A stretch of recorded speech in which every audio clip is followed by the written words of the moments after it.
I continue to believe creativity and innovation will be at the forefront of what we're going to see in private credit, whether it's leaning into different asset classes like infrastructure and investment grade, or more opportunistic type investments where we start to go down market at more stressed assets. I think that's going to be a defining feature for this coming year. We're really seeing a tightening of the relationship between the banks and the investors. The relationship has always been close, but now it's becoming almost symbiotic. We're seeing banks and investment managers partnering to create forward flow programs, to try to establish consistent underwriting terms, and to allow for a smooth process of transferring risk throughout the financial system on an efficient basis. Some of the key trends I'm seeing in the market are, one, the increasing prevalence of retail capital on the one hand,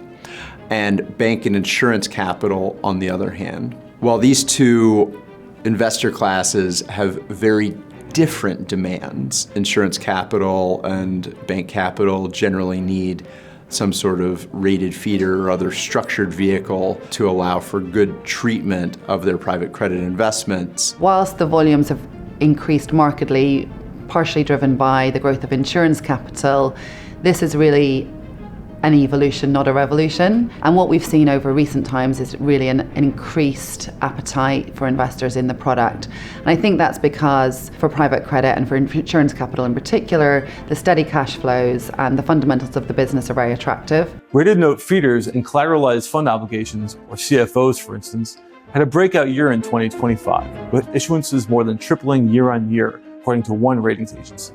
They're clearly becoming a core capital raising tool. Private credit has significantly expanded the size, the asset classes, the jurisdictions, and the way transactions are understood and structured. Private credit in Asia is still relatively new, certainly compared with the US and Europe. We have seen private credit really explode in growth in Asia in the past 5 or so years. One advantage private credit providers have is the ability to offer flexibility to borrowers. In some situations, maybe debt is not the right product and preferred equity or other equity structures are the correct solution to the relevant situation that is driving the financing. This is particularly the case in Asia, where deal structures have to take into account complex local legal and regulatory considerations. The increasing amount of sophistication and complexity that we're seeing in deal structuring and documentation has reached heights that we haven't seen before. For the future of private credit, although there are obviously some growing pains, so to speak, everything we're seeing so far indicates a market that's going to continue to grow.